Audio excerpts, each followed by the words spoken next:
Amen. On va dire c'est le coup pour Abraham Ben Chaim, que son askir, et qui nous parle des différents dons que les chefs de tribu ont amenés. Les différents dons que les chefs de tribu ont amenés pour le temple, pour la construction du temple. Quand on lit à premier abord dans le Chumash qu'on lit aujourd'hui, on voit qu'il y a des choses qui sont incompréhensibles. D'abord, on sait très bien qu'on a parlé plusieurs fois sur les différents dons que les chefs de tribu avaient l'habitude d'amener. Quand on a construit le temple le premier Nissan, alors on peut poser la question, qu'est-ce qu'on est revenu ici en arrière, puisque la paracha de Nassau, la paracha qui est aujourd'hui, une paracha qui nous parle de ce qui s'est passé le premier Nissan, alors que déjà passé le mois d'après, le mois d'hier et les autres mois. À la rigueur, on n'aurait pas dû forcément revenir en arrière. Mais on sait très bien, on a déjà parlé de ça lors de Pesach Sheni, comme quoi la Torah nous enseigne que Ein Mukdam ou Mukhar la Torah. Je veux dire que dans la Torah, il n'y a pas d'ordre chronologique, pas forcément les choses sont dites en ordre chronologique. Donc peu importe, aujourd'hui nous sommes le premier Nissan. C'est très bien que construire le temple c'était important pour tout le peuple juif, puisque le temple était venu pour pardonner sur la faute du Vaudor. Et donc il y avait une énorme joie pour tout le peuple juif par ça qu'on a mis le temple en place. Très bien. Les chefs de tribu arrivent pour pouvoir amener leurs sacrifices. Qu'est-ce qui se passe à ce moment-là? C'est des sacrifices qui durent pendant 12 jours. Différents jours dans lesquels chacun avait le devoir d'amener un autre sacrifice. On a parlé longuement dans le cours de lundi. On peut voir sur l'application de la Torah comme quoi, quel était le but, quoi ça sert que la Torah nous répète 89 versets pour nous dire exactement la même chose. On n'a pas besoin de répéter 89 versets pour dire la même chose. La Torah fait énormément attention à chaque détail. Néanmoins, on a vu sur le fait que oui, la Torah est bien sûr pour l'union, bien sûr pour l'unité, mais pas pour l'uniformité. Chacun a sa façon de servir Dieu, chacun a sa manière de servir Dieu. Chacun a sa manière de servir Dieu. Ce n'est pas parce qu'on amène tous un sacrifice qui doit tous être fait le même jour, la même date, de la même manière. Ça, c'est ce qu'on a parlé lundi, on peut voir ça sur l'application. Aujourd'hui, on va voir la manière et la façon comment le sacrifice, qui apparemment, comme j'ai dit tout à l'heure, ça montre un signe de mesquinerie plus qu'autre chose. On sait très bien que les sacrifices qu'ils ont amenés étaient tous les mêmes. Alors, on parle longuement sur ces différents sacrifices qu'ils ont amenés. On parle longuement sur les différents sacrifices qu'ils ont amenés.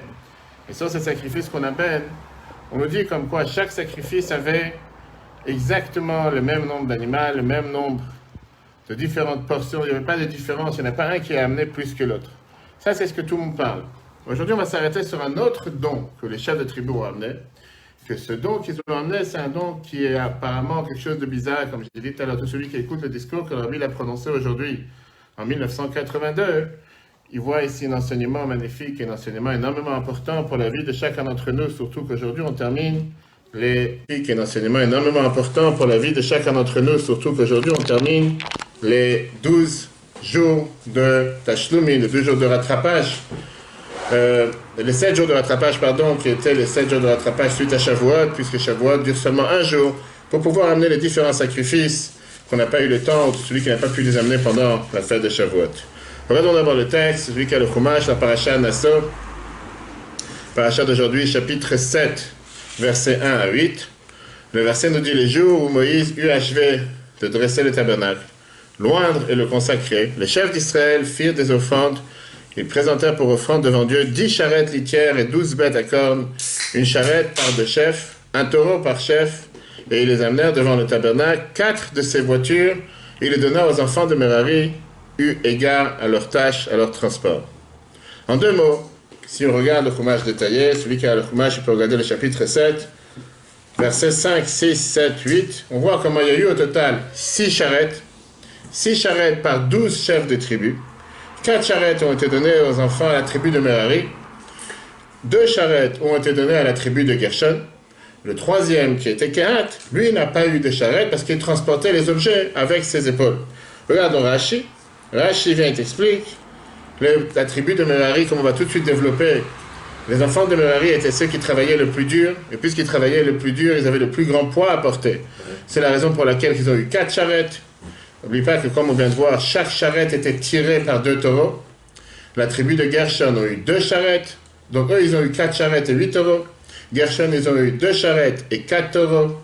Et la tribu de Kehat, ils portaient avec leurs épaules, comme Rashi nous dit. C'est le chumash qu'on lit aujourd'hui de Hamishi, qui portait l'arche, la table, tous les objets saints, qui en deux mots, ils ne les laissaient pas traîner par cette charrette, par les charrettes, etc. Comme j'ai dit, si on réfléchit un instant, on se dit qu'il y a quelque chose qui ne va pas ici.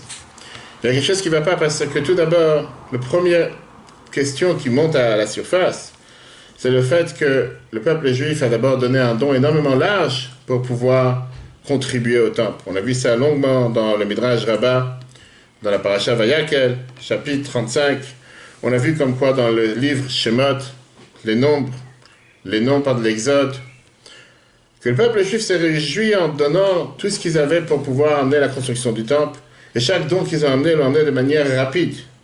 Vayavo anashim al anashim, que les gens, c'était vraiment une masse de personnes qui venaient se bousculer les uns contre les autres. Et les hommes, les femmes sont venus, se sont mélangés pour amener énormément d'argent. À tel point que c'était la seule collecte dans l'histoire que Moshe a dû venir et dire « Stop, il y en a assez, pas besoin. » La mlacha était à Dayam, il y a énormément de ce qu'on a besoin. On n'a pas besoin d'amener encore d'autres choses et c'est largement suffisant. C'est la raison pour laquelle Rashi nous dit justement que ici, quand on parle des charrettes, les chefs de tribu se sont précipités pour amener leurs dons au départ, pas à la fin. Voilà comment Rashi t'explique pourquoi les princes sont tenus ici à présenter leur offrande avant les autres, alors qu'ils ne l'avaient pas fait en premier pour la construction du tabernacle. En effet, il s'était dit alors que la communauté apporte ses offrandes et nous compléterons ce qui manquera. Lorsqu'ils ont constaté que la communauté avait contribué pour la totalité, ainsi qu'il est écrit dans Vayakel 36:7, les matériaux suffirent largement, ils se sont demandé que nous reste-t-il à faire. Tu parles d'une personne stable ou tu parles... Non, on parle des chefs de tribu, les chefs de chaque tribu, celui qui venait représenter la tribu de Rouven, la tribu de Shimon, la tribu de Juda, etc. Mais si les membres de la tribu ils ont aussi contribué, c'est pareil. C'est comme si aussi ils avaient contribué. Les membres de la tribu ils ont contribué, mais ça ne change pas qu'ils se sont dit on veut aussi participer. On n'est pas là intéressé à ne pas participer. Concrètement, quand il y a eu la construction du temple, ils se sont réveillés en retard. Ils ont dit d'abord laissons voir ce que les autres vont faire, et s'il manque quoi que ce soit, on va compléter. Les matériaux suffirent largement. Et donc, ils se sont demandé que nous reste-t-il à faire. Ils ont donc offert les pierres de Shoham, celles à enchasser pour les phoques et les pectorats, comme l'a expliqué longuement lundi. Voilà pourquoi ils se sont présentés leur offrande avant les autres. En deux mots, ils n'ont pas voulu avoir la honte, si on peut dire. De la même manière de ce qui s'est passé la dernière fois, ils n'ont pas voulu se dire, puisque la dernière fois on était les derniers, automatiquement on n'a pas envie ici d'être les derniers, on préfère être les premiers. Ça c'est la réponse générale pourquoi ils se sont précipités les premiers à venir amener et faire ce qui se passe. Très bien. Mais là il y a quelque chose qui dérange. Parce qu'apparemment, si tu veux montrer un acte de zèle, tu veux montrer que tu n'es pas ici le dernier, et que tu veux participer, et tu ne veux pas te faire avoir comme tu t'es fait avoir la dernière fois, hein, alors comment se fait-il que tu viens avec une telle miscannerie, tu n'es pas capable de donner une charrette par chef de tribu? On va tout de suite développer, c'est quoi ces charrettes? C'est qu'est-ce qu'ils étaient en train de transporter, ces charrettes litières? C'était les sociétés de déménagement de l'époque. Encore une fois, c'était ici plus un acte de rattrapage. Vous voulez montrer comme quoi la dernière fois on ne s'est pas comporté comme il fallait? Et puisque la dernière fois, on ne s'est pas comporté comme il fallait, pour ça, aujourd'hui, on voudrait éventuellement rattraper et faire les choses de la meilleure manière possible. Et comment tu rattrapes? Par ça que tu dis, viens, on va nous deux contribuer une demi-charrette chacun, puisque 6 charrettes divisées par 12 égale une demi par personne. Alors qu'en réalité, le but même pourquoi ils ont donné cette charrette, c'était pour rattraper le fait, le manque, ils n'ont pas comporté, ils n'ont pas fait les choses comme il fallait la dernière fois. Le Rabbi développe ce sujet de manière beaucoup plus large. Parce que tu peux toujours dire, oui, mais qu'est-ce que t'en sais? Peut-être qu'ils n'avaient pas les moyens. Peut-être qu'ils n'avaient pas assez de bois dans le désert. Les malheureux, les pauvres. La Bible te dit, c'est pas possible de dire qu'ils n'ont pas été capables de trouver en Égypte des bois durs, des bois aussi forts. Pas forcément des atseshitim. On s'appelle ces bois d'acacia. Ils pouvaient trouver des autres bois. Il y avait assez de bois en Égypte avant de sortir. Pour faire encore beaucoup de charrettes. Mais pas ici limité à vraiment un morceau de bois prêt pour savoir qu'est-ce qu'on va faire avec. Surtout que dans le désert, constamment, ils achetaient des choses de tous les passants qui passaient dans le désert. Tu aurais pu très bien dire à un passant, à un commerçant qui passe, la prochaine fois, ramène-moi telle et telle sorte de bois. Quelle était cette misquennerie? Pourquoi tu voulais amener forcément une demi-charrette par personne? Deuxième question que l'Abbé soulève. Tu ne peux pas dire que ce qu'ils ont fait, c'était parce que Dieu leur a demandé. Ça n'a pas de sens. Parce que même si tu vas dire que Dieu était d'accord, on voit dans la paracha que Dieu était d'accord à recevoir le don qu'ils ont voulu donner. Mais ce qu'ils ont amené, c'était de leur propre gré. C'est pas Dieu qui leur a dit, amène seulement une demi-charrette. Dieu leur a été d'accord avec le fait qu'ils ont voulu contribuer à ces charrettes. Mais au final, chacun était responsable de son propre don. Dieu leur a pas dit, tu amènes toi une demi, toi un quart. Même si on va dire, troisième question, que c'est Dieu qui leur a dit d'amener une demi-charrette. Ça aussi, il faut comprendre. Pourquoi? Quel est le sens derrière? Alors qu'on sait que c'était l'endroit dans le monde où il y avait le plus grand nombre d'argent, d'or. On dit que tout celui qui a vu le temple, il n'a pas vu, on parle du deuxième temple. Celui qui a vu le deuxième temple, celui qui n'a pas vu le deuxième temple, il n'a jamais vu un aussi beau bâtiment sur terre. Alors oui, tu vas me dire, c'est pas le temple, c'est le tabernacle qui a été mobile. Peu importe. On parle ici quand même d'un endroit où il régnait la richesse. Comme si tu me dis qu'à l'Élysée, on n'est pas capable d'avoir une charrette pour amener à manger à table pour le président et pour le Premier ministre. On est obligé d'avoir 2 personnes pour tirer un plateau. À tel point, j'ai dit, à un moment, dans la tête, il faut se poser des questions. C'est pas normal qu'on agisse avec une telle misquinerie, ça n'a pas de sens. Regarde le 2. La fin du 2, pardon. Rabbi te dit, ça on vient de voir, que lorsqu'ils ont constaté qu'est-ce qui se passe, à ce moment-là, ils ont décidé d'agir et ils ont été les premiers. Regardons maintenant c'est quoi ces charrettes. Regardons d'abord qu'est-ce qui était sur ces charrettes, quel poids il y avait sur ces charrettes, et qu'est-ce qui se passe avec ces charrettes. D'abord, on sait très bien que quand on regarde les détails, on voit qu'ils ont mis sur ces charrettes 48 poutres. C'est très bien qu'il y avait toutes ces poutres qui étaient tout autour de la cour du temple, du tabernacle, sur lesquelles il y avait cette tenture qu'on mettait pour pouvoir couvrir une certaine partie du tabernacle, du Mishkan, avec les socles, ils étaient fixés au sol. Chaque poutre faisait 5 mètres de long sur un diamètre de 0,75 mètres. Disons presque 1 mètre. On parle ici d'une poutre qui est gigantesque, qui est énormément lourde, et c'est une poutre qui n'est pas facile à porter. Surtout que ce bois d'ailleurs, c'était un bois qui est très dense. Ce pas des armoires que tu achètes, pour ne pas citer les noms, Ikea, Alinea, et va le voir le reste. Parfois tu as des armoires que c'est des miettes de bois, que quand tu mets une vis dedans, une seule fois ça tient, et si la vis elle bouge un peu, ça casse. Là tu parles des poutres que c'est du poids, c'est comme un tronçon d'arbre. C'est des poids lourds, c'est une poutre qui est totalement pleine, c'est pas une poutre vide, c'est pas des morceaux de bois collés. On parle ici d'une poutre qui est presque un poids d'1 tonne par poutre. Ça veut dire que tu parles ici d'un poids de 48 tonnes. Est-ce que tu t'imagines que ça veut dire 48 tonnes? 48 tonnes que tu dois faire entrer sur 4 charrettes. C'était pas des, je sais pas, quel moteur avait ces charrettes? Ça c'est question numéro 1. Deuxiemement, les socles qu'il fallait mettre aussi sur les autres charrettes. Il y avait 100 socles. Parce qu'on sait très bien qu'il y avait un socle qui était, chaque poutre elle avait un pied dans le début du socle, et la deuxième poutre venait avec un autre pied à l'intérieur du socle, et ce socle était là pour joindre ces 2 poutres. Et c'est comme ça qu'on essayait de faire en sorte que les poutres ne tombaient pas. Chaque socle pesait un kikar qui était 25,5 kg. 25,5 kg, ça fait qu'au total, quand tu as 100 socles, 2550 kg. Presque plus, 2 tonnes et demie. D'accord? Donc on parle ici en termes de poids. On a dit qu'on a d'abord 48 tonnes, après on a encore 2 tonnes. On a 50 tonnes à porter, clairement. Large, un peu plus, un peu moins. On dit les calculs exacts.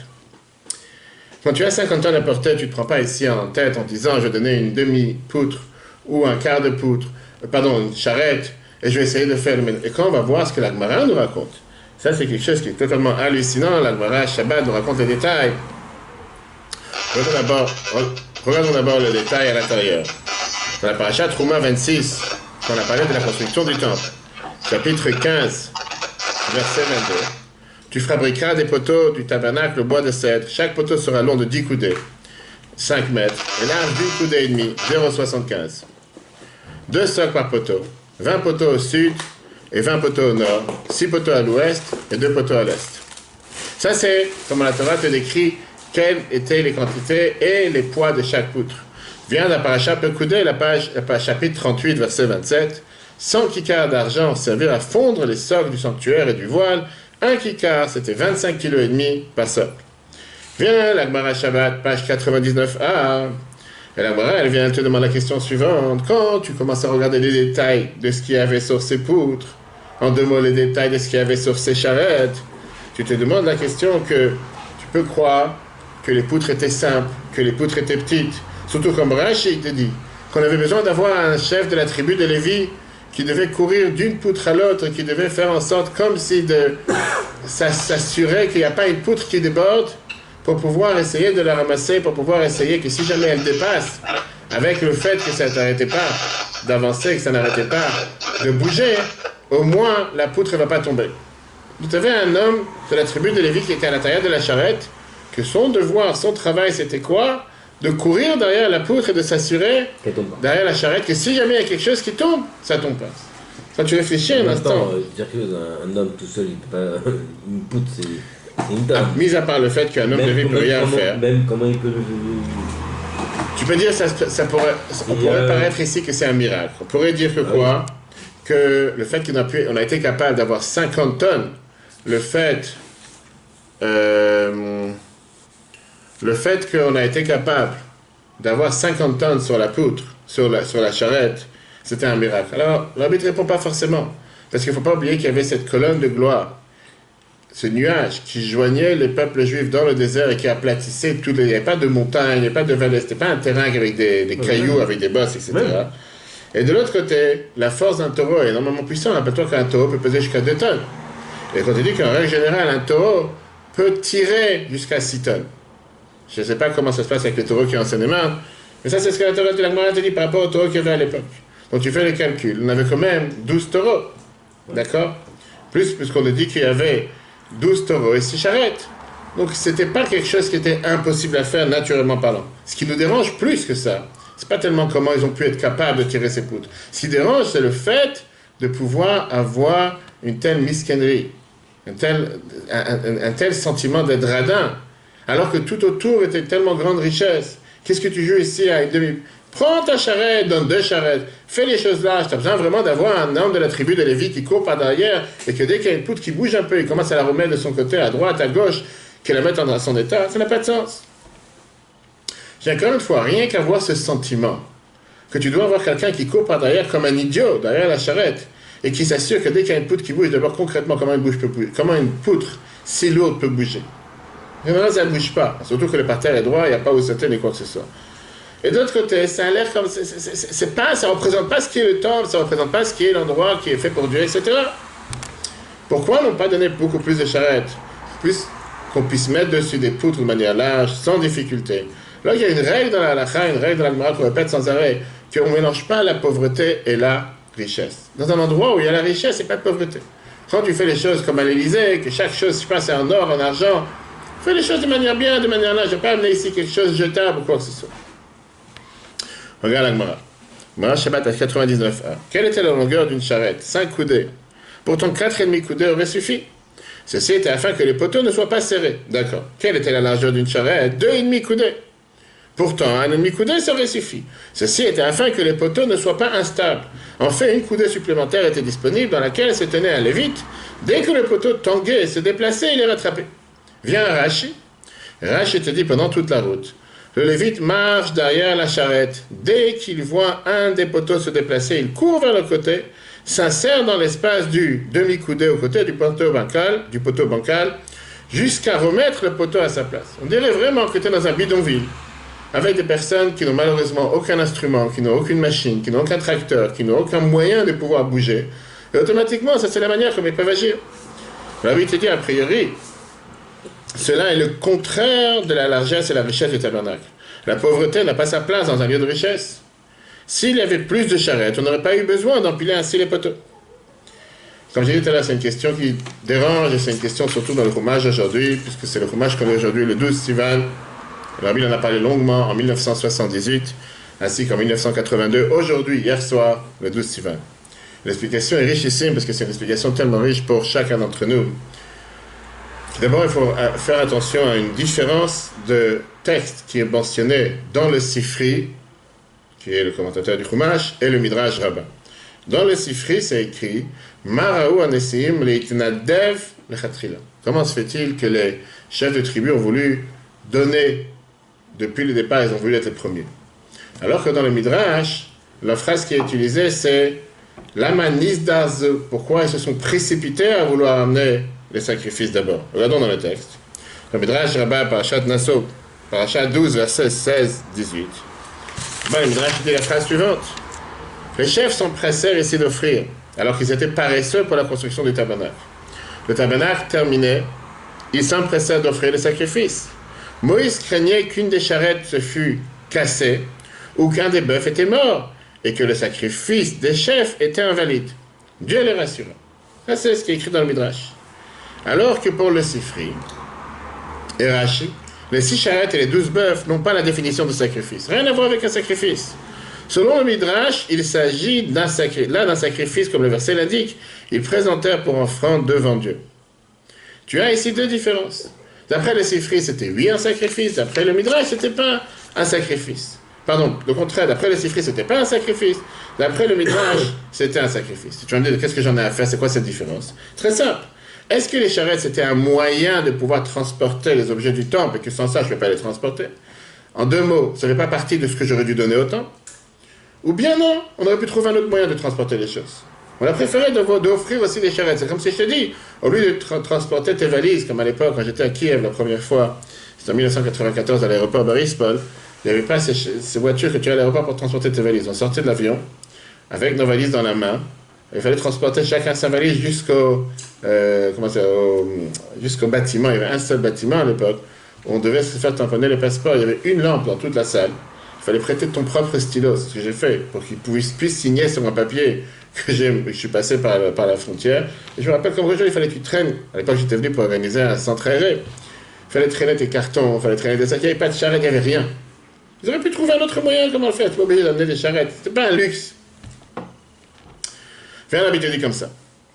Quelle était l'idée? Pourquoi? À quoi servaient réellement ces charrettes? Bien plus qu'un moyen de transport, ça finalisait le tabernacle devant être une entité mobile.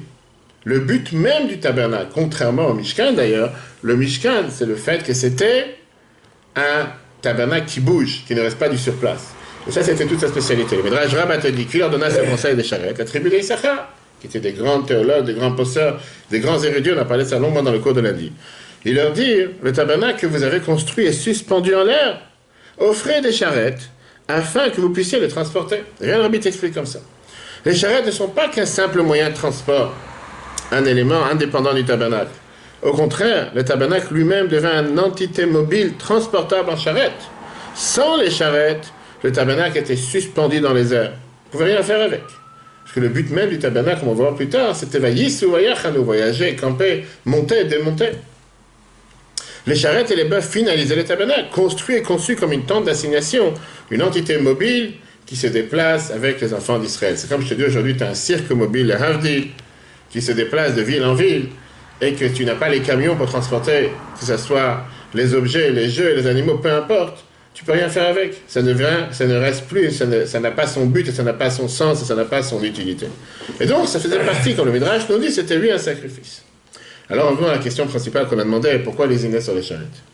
Si ça fait partie justement des sacrifices et ça fait partie du fait même que ça te donne le but principal, pourquoi le tabernacle a été construit, de pouvoir être mobile, et tu viens d'expliquer comme quoi s'il n'y a pas de charrette, le tabernacle ne sert à rien en deux mots, il n'est pas fait pour être sur place, il est fait pour voyager avec eux dans le désert. Pourquoi être si radin que ça? Pourquoi ne pas avoir donné tant de plus de charrettes? Rabbi te donne ici une leçon majeure. Chaque chose qu'il y a dans le temple et dans le tabernacle, ça ne pouvait pas être quelque chose en vain. Chaque petit détail devait être utilisé avec son maximum. Et puisqu'il y avait la possibilité de porter tous les objets du temple avec 6 charrettes, il n'y a pas lieu de rajouter une charrette en plus. Pourquoi? Puisque si tu vas le faire, ça veut dire qu'il y aura une charrette qui ne va pas être utilisée au maximum. Et dans la maison de Dieu, il ne pouvait pas avoir quelque chose qui est là juste pour la galerie. Juste pour être là sans utiliser. On a vu ça avec le Rabbi. Le Rabbi utilisait chaque chose au maximum. Le Rabbi répondait avec un crayon en général. La majorité des réponses du Rabbi c'était avec un crayon. Le Rabbi utilisait le crayon jusqu'à la fin. La majorité des réponses que le Rabbi écrivait c'était sur les lettres des gens qui lui ont envoyé. Il n'y avait pas une lettre en tête. Le Rabbi répondait sur les côtés de ta lettre, sur le haut, sur le bas. Des fois il tournait pour lire la réponse, on tournait la page dans tous les sens. Combien de fois on voit que le Rabbi ne voulait pas changer de quelque chose tout le temps qu'elle marche? Il n'y a pas longtemps, un groupe que je partage les sikhot du Rabbi avec plusieurs amis.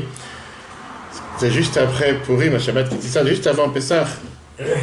En 1986, une personne avait offert une nouvelle voiture Rabbi, une nouvelle Cadillac. Parce que la vieille voiture avec laquelle Rabbi allait au Ohel, etc., était déjà âgée, etc., les sièges ils étaient déjà usés. C'est normal que le Rabbi Lubavitch ait une nouvelle voiture. Puisque c'était juste avant l'anniversaire du Rabbi, le 11 Nissan. Donc il a amené. Le Rabbi sort du 770. Et le Rabbi sort, et le Rav Krinsky, longue vie, bonne santé, que le chauffeur du Rabbi, le secrétaire du Rabbi, il attend le Rabbi devant la nouvelle voiture. Le Rabbi dit qu'est-ce que c'est ça? C'était comme s'il pris au piège, si on veut dire. Et il lui dit, il y a quelqu'un, telle et telle personne a offert au Rabbi pour son anniversaire. Le Rabbi dit, où est l'autre voiture? Comme si elle ne fonctionne pas. Il lui dit, elle est à côté, les gars, reste à 2-3 maisons à côté.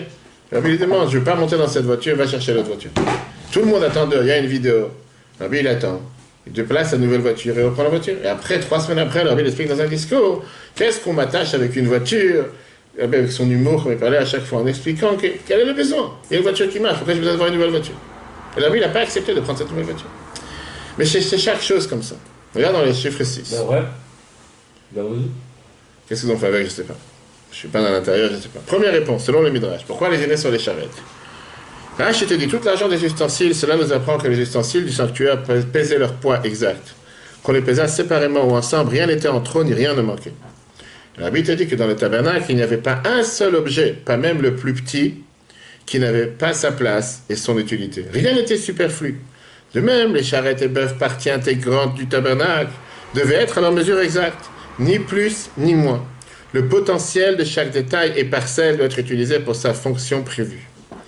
Une autre explication qui revient avec ce que le Sifri a dit tout à l'heure, parce qu'au final, d'accord, tu ne veux pas utiliser quelque chose en vain, mais ça montre, encore une fois, comment tu me réponds que ça ne va pas ici de radinerie, de mesquinerie, le fait que tu as une seule personne, Ça n'a rien à voir. une seconde, tu t'imagines la personne, le pauvre, il court derrière, il doit repousser les poutres d'un côté à l'autre. Il y a une contradiction parce que comme tu me dis que le tabernacle il représente la largesse, etc.,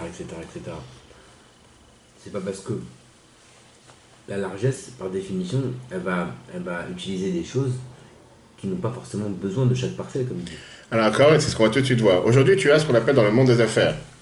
Dans n'importe quelle entreprise, il y a une nouvelle mode qui se développe dans les dernières années, qui s'appelle l'optimisation. Qu'est-ce que ça veut dire optimisation? Tu amènes un professionnel qui vient dans l'entreprise et qui voit si chaque chose est utilisée au maximum, si chaque personne est utilisée au poste dans lequel il doit être utilisé, c'est utilisé de la meilleure manière possible. Si chaque employé, il utilise ses capacités de la meilleure manière, combien de fois tu arrives que ce professionnel, il va te dire, cet employé, il n'est pas à sa place.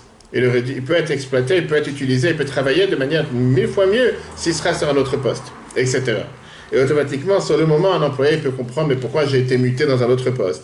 Et quelques mois plus tard, il réfléchit et dit, je suis beaucoup plus productif, j'agis beaucoup plus. C'est aujourd'hui, c'est développé énormément ce système d'optimiser au maximum. Est-ce que ça veut dire manquer de largesse parce que tu optimises? Non. Est-ce que parce que tu es large, ça veut dire que tu dois faire du gâchis? Non, on parle pas de ça. Aujourd'hui, on est dans un monde, aujourd'hui, on est dans un monde, malheureusement, qui s'appelle un monde du jetable. Que dès que quelque chose ne fonctionne pas un petit peu, ou dès que quelque chose faut réparer, ou dès que quelque chose il faut changer. Vient l'idée, l'exemple qu'on apprend ici dans le temple, qu'on vient de voir, c'est que la Torah, elle te dit, dans le temple, Dieu l'a montré l'exemple comme quoi, oui, une largesse, mais pas une largesse d'une manière qu'il y a des choses en trop qui ne sont pas exploitées, qui ne sont pas utilisées au maximum. C'est la définition même de la largesse. Que ça veut dire la largesse? Pourquoi c'est la définition de la largesse? Et je me pose une question. C'est une définition de la largesse. Une seconde. Dans notre cas, nous, la largesse, ça veut dire, au lieu de prendre une charrette, on va prendre une charrette partout. Comme ça, on est large. Comme ça, on est large. Montrer l'ampleur de quoi? De ce bâtiment. Mais je peux faire la même chose avec moi. Pourquoi je dois faire plus? Je peux faire la même chose avec moi. Pour la largesse. Encore une fois. Oui. À ce moment-là, il n'y a pas d'optimisation. Le fait que tu peux faire quelque chose avec moi, est-ce que ça ne veut pas dire que c'est du gâchis? Est-ce que ça veut pas dire que tu es en train de jeter? Et la largesse, par définition, c'est du gâchis. Je ne suis pas d'accord. Justement, c'est le paradoxe qu'on a ici. C'est ce que la Bible te montre. D'un côté, on avait besoin d'avoir cet homme de Lévi qui était là pour courir derrière, une seconde, qui était là pour courir derrière, pour s'assurer que les choses ne tombent pas comme il faut, optimiser au maximum. Une seconde. De l'autre côté, on sait très bien que c'est dur à porter 50 tonnes. Quel était le consensus? Quel était, je veux dire, pas le consensus, quel était l'accord qu'on devait trouver entre les deux? C'était qu'il fallait d'abord aider les Lévi'im à porter. Comme je t'ai dit tout à l'heure, on aurait pu très bien faire qu'il n'y ait pas de charrette. Issachar est venu à donner ce conseil. Issachar ne serait pas venu donner ce conseil. On aurait trouvé un autre moyen comment porter.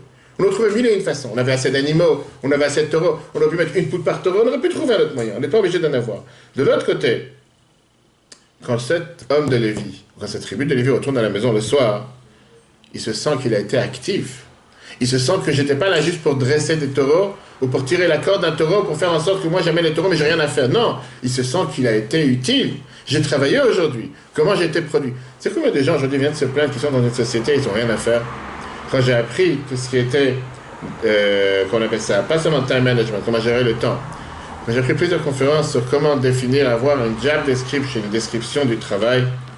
C'est une des choses les plus malheureuses aujourd'hui que tu peux avoir avec des employés qu'ils doivent venir travailler parce qu'ils doivent pointer, mais que quand ils sont dans les affaires, quand ils sont dans l'entreprise, quand ils sont au bureau, ils ne savent pas quoi faire.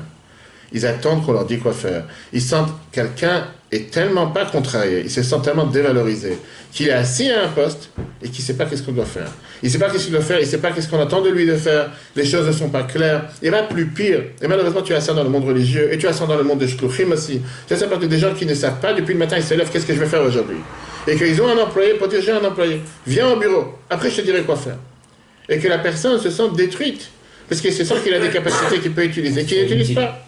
Moi, j'ai eu cette expérience, dans une histoire, j'ai eu cette expérience une fois, je suis parti voir quelqu'un à New Jersey. Il y avait un shliach qui avait posté un post, quand on élève à la yeshiva, à chaque fois on essaie de vouloir aider tel et tel, Hanouka, Purim, et ça, pourquoi pas. Donc il y avait un shliach qui avait posté un post en disant qu'il cherche des bachurim de yeshiva pour aller aider, pour faire la campagne de Hanouka, tu sais, les grands candélabres, etc. Moi, j'avais vu cette annonce, j'ai dit pourquoi pas, j'étais à la yeshiva à New York, et j'ai dit, tu sais quoi, intéressant, on va aller à New Jersey, je connais pas cet endroit, je connais pas ce shliach, ça se demande après la description, il y a beaucoup de travail à faire, et j'avais travaillé, je vais aller le voir. D'abord, je ne parle pas du fait que tu prends 1h30 pour aller jusqu'à là-bas et tu prends rendez-vous, je viens te voir à 10h. J'étais dans le bureau à 10h. 10h, 11h, midi, j'attendais en salle d'attente. Comme si pour l'instant il n'y a pas d'urgence. À part le fait que tu sens que tu es en train de perdre ton temps. Tu vas trouver mille et une choses que tu vas t'occuper. Tu vas prendre un livre, peu importe. Tu es venu pour quelque chose, on t'a donné rendez-vous à 10h. Pour ça, j'ai dit à chaque fois, j'ai horreur d'être en retard. Ça, c'est pour te remercier aujourd'hui. Mais au final, comment? Bref, 10h, 11h, midi. J'attends 3 heures. À la fin, je tape à la porte. Je dis, excusez-moi, mais vous savez que je suis là. Dites-moi, qu'est-ce qu'il a fait? Je dis tout de suite, il y a pas là. Après 4 heures d'attente, ça me dit, regarde, on a ici des sorties d'autoroute, presque chaque 5 minutes. Comme des sorties du périph', etc. Et on doit placer une menorah dans chaque endroit. Prends le camion avec les 2 ouvriers qu'on a ici, des Africains américains, et va leur montrer comment placer les menorahs. Tu as besoin de moi pour ça? Je dis, c'est pour ça. C'est ça, c'était le job description. Ça, c'est comment tu as décrit le travail que tu as besoin des bachurim de yeshiva qui savent apprendre, qui savent enseigner, qui savent pour aller construire, mettre des branches dans une menorah avec 2 personnes qui peuvent faire ça parfaitement bien, qui s'y connaissent, ils n'ont pas besoin de moi pour ça. J'ai pris la voiture, je suis reparti. Encore une fois, c'est des choses que de la vie de tous les jours, que tu parles parfois avec des personnes qui se sentent usées du fait qu'ils ne sont pas optimisés au maximum. Ça, c'est l'enseignement que la Torah te donne par rapport au Mishkan, par rapport au temple. Regarde dans le chiffre 7. C'était quoi, d'après les chiffres, pourquoi les aînés sur les charrettes? Voici le travail imposé aux familles de Gershon, comme tâche et comme transport, ils portaient les enfants de Merari, voici qu'ils sont tenus de porter. Lorsque Dieu donna l'ordre de prendre les charrettes, ce n'était pas pour soustraire les Lévites de la sainte tâche du transport. Les Lévites transportent le tabernacle. Pour les accommoder, ils sont aidés, les charrettes. Mais c'est pas qu'ils sont là pour la galerie, juste pour dire, je t'ai mis à ton poste, sois là-bas pour être là-bas, mais t'as rien à faire. L'enseignement qu'on apprend de tout ça est très très riche. Dans la vie de tous les jours, la Bible te dit dans ce discours, le 12 Sivan 82, combien chacun d'entre nous se dit dans la journée, combien j'ai utilisé ma journée? Combien j'ai utilisé mon temps? Est-ce que j'ai exploité mon temps au maximum? Est-ce que j'ai utilisé ma journée au maximum? Écoute la phrase que la Bible te dit. Même un juif qui a prié 3 fois par jour, qui a appris la Torah, qui a fait tout ce qu'il devait faire 23 heures et 59 minutes, il peut se dire a priori, tu sais quoi, laisse-moi tranquille, j'ai 1 minute pour respirer, pourquoi je n'ai pas respiré 7 minutes? La Bible dit, si 7 minutes, elle est là en plus, ça veut dire que Dieu te l'a donné pour remplir ta mission sur terre. Tu as un devoir de la remplir au maximum, ça n'existe pas 1 minute de ton temps qui doit être utilisée en vain. Juste pour la galerie. Je suis là, je cherche un passe-temps. Qu'est-ce que ça veut dire un passe-temps? Je vais chercher quoi faire. Ne cherche pas quoi faire. Dieu t'a donné aujourd'hui une mission. À ton voisin, il n'a pas donné cette mission. La mission qu'il t'a donnée, personne à part toi peut la remplir. C'est une mission qui est unique au monde, qui est que pour toi et pour personne d'autre. C'est pas que si tu ne vas pas le faire, quelqu'un d'autre va le faire. Non, c'est ta mission. Et c'est la mission de chacun d'entre nous qui a sa mission. Tu as le devoir de la remplir au maximum. Pas je fais le minimum syndical. Regarde comment la Bible te dit ça dans le 8. La Gemara Shabbat, page 77b te dit, tout ce que Dieu créa dans son monde, il ne créa aucune chose en vain. La Bible te dit, nous tirons d'ici un enseignement que pour chacun, dans la construction de son tabernacle personnel, à quel point il faut s'assurer que chaque faculté que Dieu nous a donnée ne soit pas perdue. Mais au contraire, elle doit être utilisée pleinement pour le but de la création, servir son Créateur. Ainsi, Dieu résidera en nous et dans le monde entier.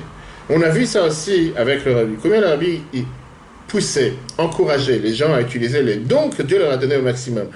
Comme le fameux Ayom Yom du 25 Nissan, dans lequel le Rabbi dit que chacun doit connaître ses capacités, chacun doit connaître ses qualités. Et que si quelqu'un a la possibilité de travailler avec des pierres précieuses, et à la place il veut cuisiner, pétrir du pain, hein, malgré que c'est quelque chose qu'on appelle quelque chose de valorisant, hein, c'est important, hein, on a besoin d'avoir du pain et des baguettes et tout ce que tu veux. Néanmoins, par rapport à cette personne, c'est considéré un manquement et c'est considéré une faute. Qu'est-ce que ça veut dire, c'est considéré Du fainéantisme. Pas problème du fainéantisme, c'est que tu as les capacités de faire beaucoup plus. C'est honteux pour toi. Et c'est la même manière quand tu parles de l'éducation avec les enfants. C'est la même manière quand tu parles de n'importe quelle chose. Tu as la possibilité de faire tellement plus. Qu'est-ce que tu contentes? Puisque les autres, ils ont eu une telle note, puisque les autres, ils ont eu un tel... Ça veut dire que moi, je dois me suffire. Ils ont eu un 5, moi j'ai eu un 6, c'est très bien. La Mishnah dans Pirkei Avot, qu'est-ce qu'elle te dit? Qu'est-ce que tu dois être d'abord à la tête des renards, soit à la queue des lions? En ce discours, en 12 Sivan, le Rabbi parle longuement en 82 sur le fait combien chacun d'entre nous doit méditer sur le fait que dans le temple de Dieu, il y avait cette plus grande largesse. Le Rabbi a répété ça longuement dans de nombreux discours, assis en 78, par rapport à l'étude de la Torah, par rapport à l'éducation, par rapport à la tzaka. Ne pas se contenter de dire, très bien, j'ai fait mon don, j'ai prévu mon maaser, j'ai fait ce que je devais faire. Non, si Dieu t'a donné les capacités de faire quelque chose 1000 fois plus, le fait que tu ne le fais pas, c'est pas que tu as fait minimum, c'est que tu as fait une faute. Tu as fait ce que tu ne devais pas faire. Que Dieu aide, on puisse toujours se voir dans la joie, dans le bonheur, partager les valeurs de la Torah. Le cours sera replay dans l'application eTorah, eTorah sur Google et Apple. Très bonne journée à tous, si Dieu veut, à la semaine prochaine.